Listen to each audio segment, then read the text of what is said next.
En manchette cette semaine, une discipline qu'on oublie parfois, mais qui est pourtant très populaire, le volleyball. Je m'entretiens avec Hugo Péloquin, le responsable de la vie étudiante au Collège de Tendre. Bienvenue à Sport Neuf Laval. Cette émission Sport Neuf Laval vous est présentée à l'antenne de TVRL en association avec le groupe Savoie, les Résidences Soleil.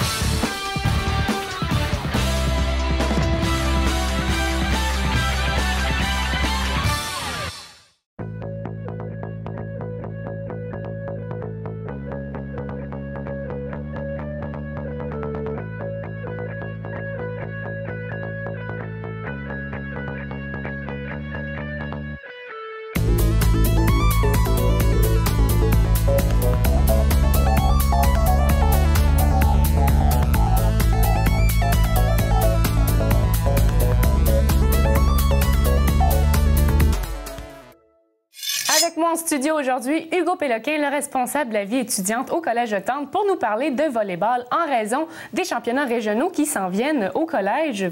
Exactement. Samedi, le 16 mars, ce sera les championnats régionaux en volleyball et badminton au Collège de Tendre. Mais aujourd'hui, on parle de volleyball. Voilà. Quelles sont les équipes qui vont participer à ce championnat? Bien, on a la chance cette année d'avoir nos 4 équipes qui vont être présentes, nos 4 équipes de volleyball féminin. Donc, on a les filles de secondaire 1, on a les filles de secondaire 2, les filles de secondaire 3 et 4, et finalement l'équipe de secondaire 5 féminine.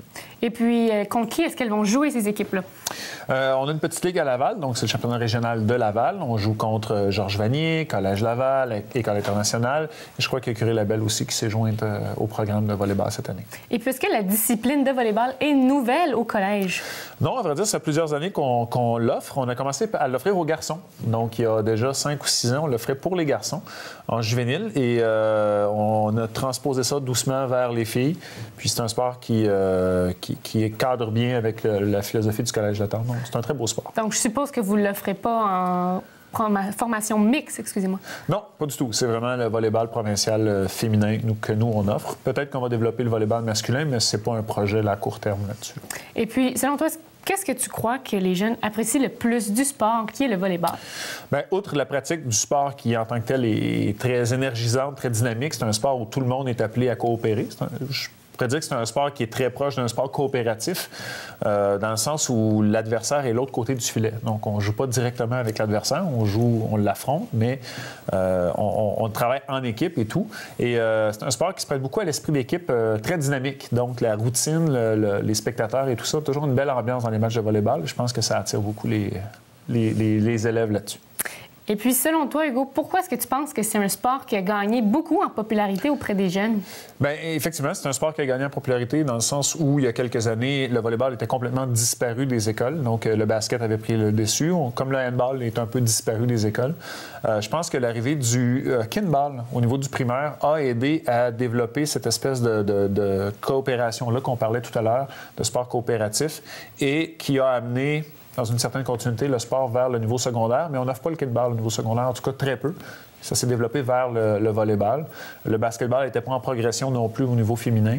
Alors, il fallait bien offrir quelque chose à nos filles. Alors, je pense que c'est pour ça que la popularité a augmenté à ce niveau-là. Je pense que les filles sont très heureuses aussi parce que c'est un sport qui est devenu très populaire auprès des jeunes filles, surtout au niveau secondaire et collégial aussi.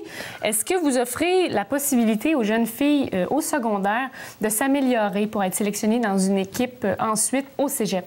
Bien, c'est sûr que présentement, comme la plupart de nos programmes, on est en refonte au niveau de notre structure, de nos plans de développement. Le volleyball nous a amené certaines filles à aller jouer collégial, beaucoup plus vers Montréal, dans le AA, pas dans le triple A. Mais on a confiance que cette année, on va être capable d'en envoyer quelques-unes dans le 3A. Et on sait pertinemment que dans les prochaines éditions, il va en avoir. Là, nos programmes s'en vont en augmentation en termes de qualité. Et on se dirige vers ça. Et puis là, on parle de 3A du niveau au secondaire. Collégial. Oui. OK, c'est pas civil. Non, c'est pas tout à fait la même chose. On n'est pas dans le même réseau du tout. Donc, le 3A, c'est ce qu'on appelle la division 1 maintenant, au niveau collégial. Division 2, c'est le double A. Alors, mais nous, on n'est pas mélangé du tout avec le civil. Malgré que cette année, à Laval, on a quand même une équipe civile, les Nomades, pas les Nomades du cégep, mais les Nomades au niveau civil, qui participent à nos ligues aussi au niveau scolaire, pour augmenter la quantité d'équipes puis pour permettre à ces jeunes filles-là qui sont dans des écoles où il n'y a pas de volleyball de participer. Alors, ce sont des filles d'un petit peu toutes les écoles à Laval qui peuvent faire partie de cette équipe-là. Exact. Les élèves qui ne sont pas dans des écoles où il y a du volleyball. Et puis, parlons de vos sélections, vous, au collège. Comment est-ce que ça fonctionne pour former l'équipe? Bien, à la base, on fonctionne avec l'âge. Donc, on a 4 équipes. Alors, c'est assez simple de placer les jeunes filles à l'intérieur de ces équipes-là. Ensuite, c'est une évaluation physique, une évaluation de la volonté de travailler. Et ensuite de ça, bien, d'arrimer les caractères entre les filles, s'assurer que ça peut bien se passer, qu'on va maximiser leur potentiel. Pas nécessairement au niveau du talent, mais au niveau de l'attitude, au niveau du travail qu'ils ont envie de faire avec. Les jeunes doivent s'attendre à combien de pratiques environ par semaine? Présentement, nos équipes de secondaire 1 travaillent 2 fois par semaine, 2 fois 1h30 par semaine, donc 3 heures. Les équipes de secondaire 2 à 4 travaillent à 4h30 par semaine. Ça n'inclut pas les parties, les tournois, ces choses-là. C'est vraiment l'horaire d'entraînement régulier. S'ajoute à ça les tournois ou les parties. Donc, en juvénile, par contre, on joue 2 soirs de semaine. On joue un match le soir la semaine. Les autres, c'est sous forme de tournoi la fin de semaine. On en a 4 ou 5 dans l'année. Et le 16 étant le championnat régional, le dernier tournoi de l'année. Est-ce que ça dure toute la fin de semaine? Non, c'est habituellement une demi-journée à peu près pour une équipe, là, dépendamment du nombre d'équipes qui est présente au tournoi. C'est à peu près une demi-journée. Là. Donc, on commence à 8-9 heures le matin puis on termine en milieu d'après-midi. Parfait. Mais Hugo, merci beaucoup. On va faire une courte pause. Ça ne sera pas bien long. Restez là.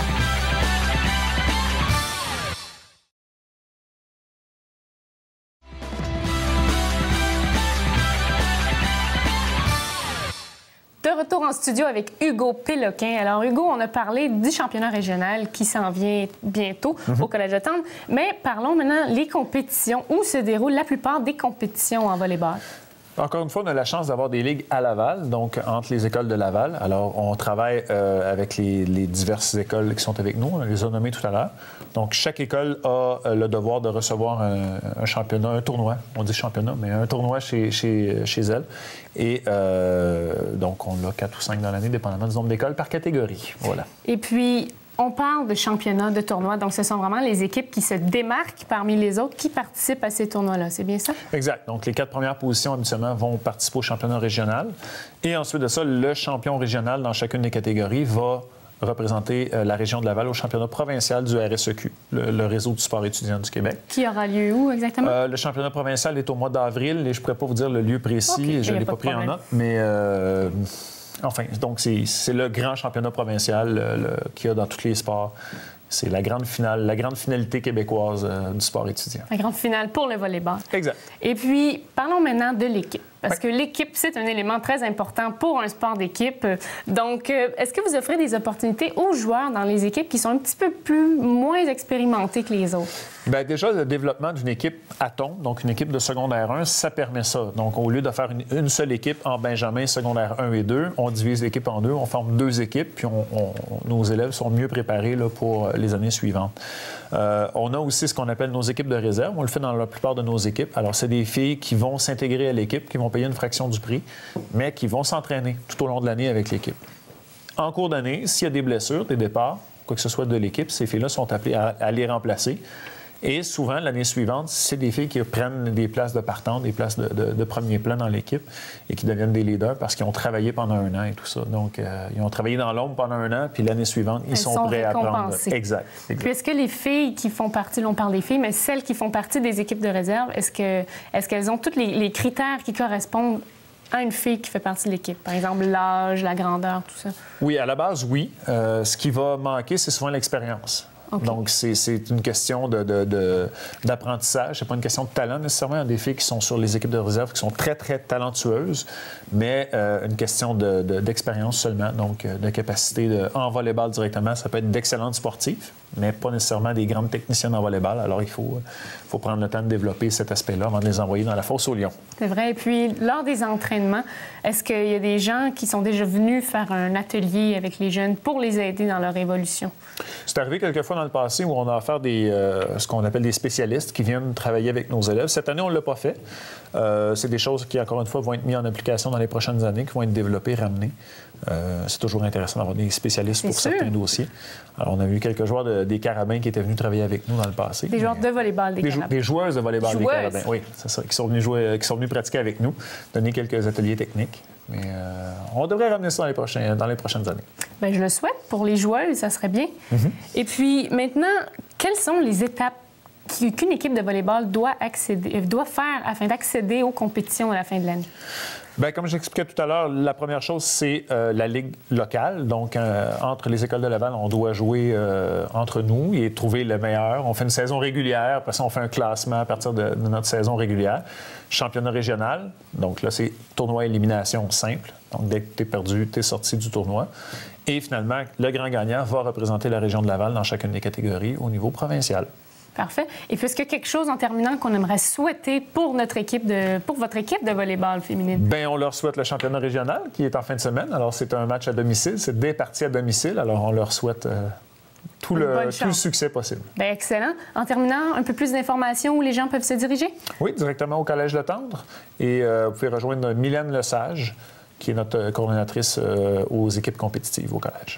Bien, merci beaucoup, Hugo, pour toute cette information. Et c'est maintenant l'heure de notre initiation au Collège Le Tendre. Alors, c'est maintenant l'heure d'aller m'entraîner avec l'équipe. Suivez-moi.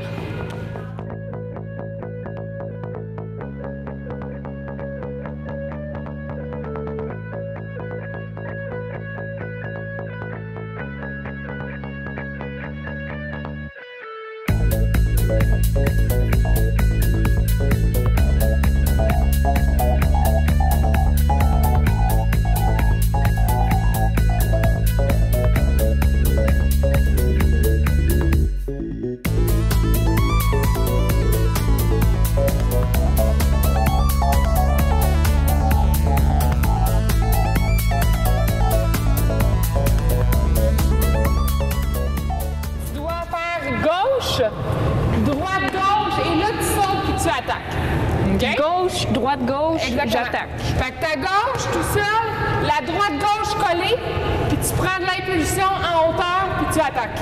C'est bon? Excellent. Est-ce que les filles, ça va? Vous vous en souvenez? Parfait.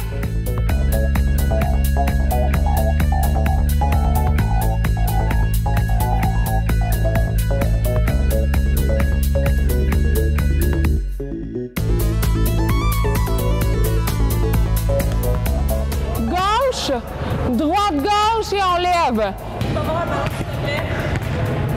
Oui, bien essayé, Christine. Christine, la main, là, droite, solide, pas molle. OK? C'est juste le poignet qui est mou pour pouvoir que le ballon rentre dans le sol.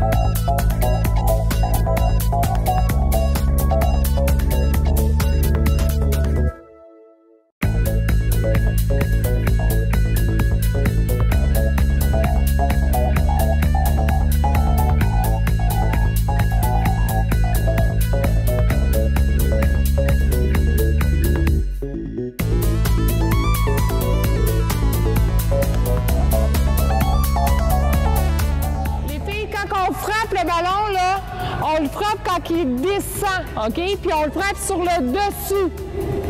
Si on le frappe là, il va aller en haut. Nous, ce qu'on veut, c'est qu'il aille à terre. OK? Donc, on frappe sur le dessus. C'est bon?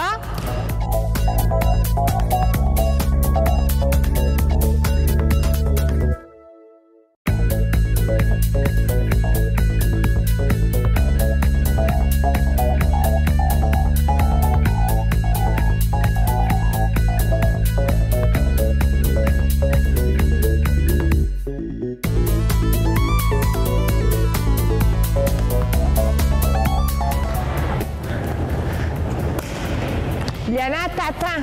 Tu dois sauter. OK? Liana, regarde.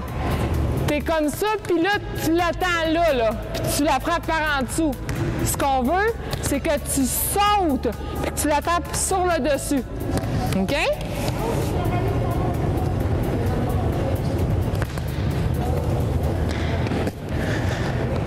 Oui, good job! Ah, ce que c'était. Mais c'était un beau pas de perle.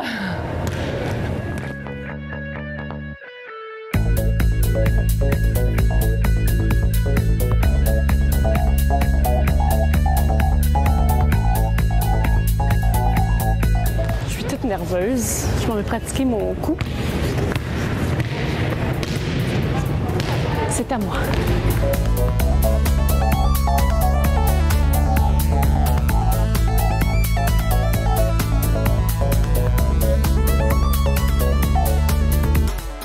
L'exercice des 3 lignes, comme on fait en tournoi pour les réceptions. Il ne faut pas qu'on arrête de faire les réceptions. Hein?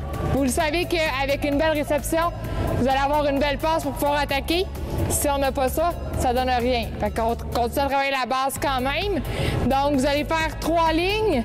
Moi et Catherine, on va l'attaquer, faire le service dans le fond, puis vous allez faire les réceptions.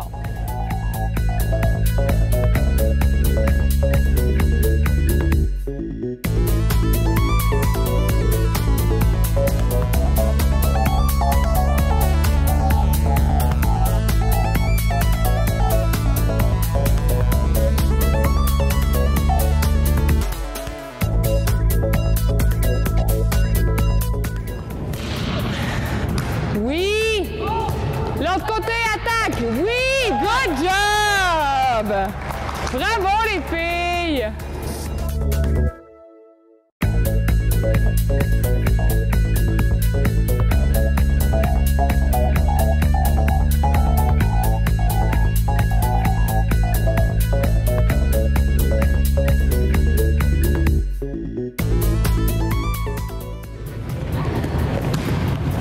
Peux-tu l'arrêter?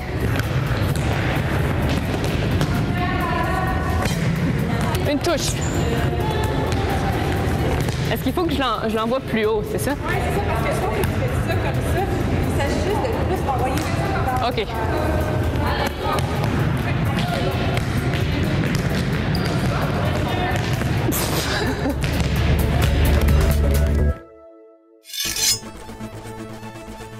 C'est avec fierté que le Collège Le Tendre vous invite à découvrir une maison d'enseignement privée et laïque qui privilégie depuis 30 ans une approche humaine et personnalisée impliquant la participation active de l'élève, de la famille et des enseignants dans la vie académique. Le Collège propose ses services en langue française pour les 5 niveaux du secondaire. Des équipes sportives sont bien implantées. L'équipe de football Les Empereurs, le club de tennis sur table Le Tendre, le cheerleading, volleyball, badminton, ski, football sont offerts en parascolaire. Au Collège Le Tendre, on retrouve aussi le programme Réussir mon secondaire, un soutien pédagogique motivant offert aux élèves qui éprouvent momentanément certaines difficultés d'apprentissage. Il s'adresse aux élèves qui fréquentent déjà une institution scolaire et qui désirent bénéficier d'un soutien supplémentaire. La qualité de l'encadrement pédagogique demeure le souci premier des enseignants qui œuvrent auprès des élèves. De son côté, l'élève doit démontrer par sa participation un réel désir de réussir. Les devoirs font partie de l'apprentissage. Ils visent entre autres la consolidation de certains acquis et le développement de compétences intellectuelles. Par manque de temps, il peut parfois être difficile pour les parents d'accompagner et de superviser les devoirs à la maison. Sous la supervision d'un tuteur et dans un milieu propice à l'étude, le programme Réussir mon secondaire offre aux élèves du Collège Le Tendre la possibilité de compléter leurs travaux après les heures de cours et de terminer leurs devoirs à l'école. Les critères d'admission et l'encadrement qu'on retrouve au Collège Le Tendre lui permettent de se démarquer en ouvrant les portes de l'enseignement privé à tous les jeunes capables de réussir des études secondaires et prêts à investir dans leur avenir.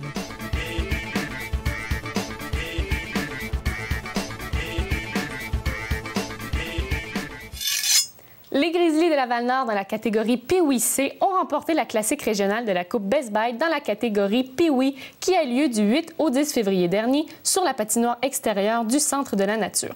Les Grizzlies ont gagné les 4 matchs qu'ils ont joués. Ils ont remporté la finale face à la formation de l'Outaouais par la marque de 5-1. De cette façon, ils ont mis la main sur la Coupe Best Buy. Le gardien de but Miguel Paez a eu son mot à dire dans la victoire en multipliant les arrêts. Sean McLennan et Félix Lantier ont également bien fait à l'attaque. Selon l'entraîneur Ken McLennan, c'est tellement agréable de jouer à l'extérieur, la température était idéale, les parents et les enfants ont eu beaucoup de plaisir. Les jeunes gymnastes lavallois, Olivier Ménez-Thibault, Laurent Gosselin-Paradis et William Aymar ont brillé dans le cadre d'une compétition nationale tenue à Edmonton les 8 et 9 février dernier. Les jeunes athlètes du club de gymnastique Laval Excellence ont tous monté sur le podium dans la catégorie Argot. Du même coup, ils se sont qualifiés pour les prochains championnats canadiens qui qui se dérouleront à Ottawa du 20 au 25 mai prochain. William Aymar a remporté le bronze au cumulatif des appareils. L'athlète de 12 ans s'est illustré en mettant la main sur la médaille d'or aux exercices au sol et aux anneaux, ainsi que l'argent à la barre fixe. Quant à lui, Olivier Ménez-Thibault, 11 ans, a raflé la médaille d'or à la barre fixe. Ce dernier a suivi de près son partenaire d'entraînement William en finissant à la 4e position au total des engins. Quant à Laurent Gosselin-Paradis, 11 ans, il a terminé sur la plus haute marche du podium aux barres parallèles. Il a conclu la compétition au 8e échelon. Félicitations à nos jeunes gymnastes lavallois. La gardienne de but Iman Hage a connu du succès avec l'équipe féminine du Canada lors des qualifications pour les championnats du monde aquatique qui auront lieu à Barcelone en juillet prochain. Les Canadiennes ont raflé la médaille d'or à ce tournoi de water polo de l'Union américaine de natation présenté à Calgary le 3 février. Elles ont défait les Brésiliennes par la marque de 11-6 en finale. L'athlète lavalloise en était à une toute première expérience sur la scène internationale avec l'équipe senior. Âgée de 16 ans, Iman était la plus jeune du groupe.